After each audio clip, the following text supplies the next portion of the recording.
ત્યારે હાલમાં આવી ખૂબ જ મોટી ખબર, કાનપુરમાં પિતાના મોત પર આપઘાત લાગતા પુત્રનું પણ મોત થતાં માહોલ ગમગીન બન્યો હતો। એક જ પરિવારમાં એકસાથે બે જણાના મોતથી કાનપુરના ચમનગંજમાં શોકાતુરની લાગણી છવાઈ હતી।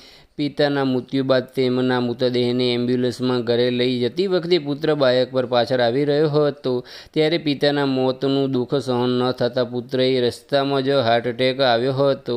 બાળકનો તેના પિતા પ્રત્યેનો આવો પ્રેમ જોઈ સૌ કોઈની આંખો ભીની થઈ ગઈ હતી। કાનપુરના ચમનગંજના રહેવાસી લયક અહેમદની તબિયત લથડી હતી, જેના લીધે તેમને પ્રાઇવેટ નર્સિંગ હોમમાં દાખલ કરવામાં આવ્યા હતા, જ્યાં સારવાર દરમિયાન મૃત્યુ થતાં પરિવાર અહેમદના મૃતદેહને ઘરે લઈ જઈ રહ્યા હતા। તે સમયે લયક અહેમદનો પુત્ર અતિક એમ્બ્યુલન્સની પાછળ બાઇક લઈને આવી રહ્યો હતો। પિતાના મોતના આપઘાત લાગતા અતિકને અચાનક હાર્ટ એટેક આવ્યો અને બાઇક પરથી નીચે પડી ગયો, જેમાં તેનું ઘટનાસ્થળે જ મોત નીપજ્યું હતું।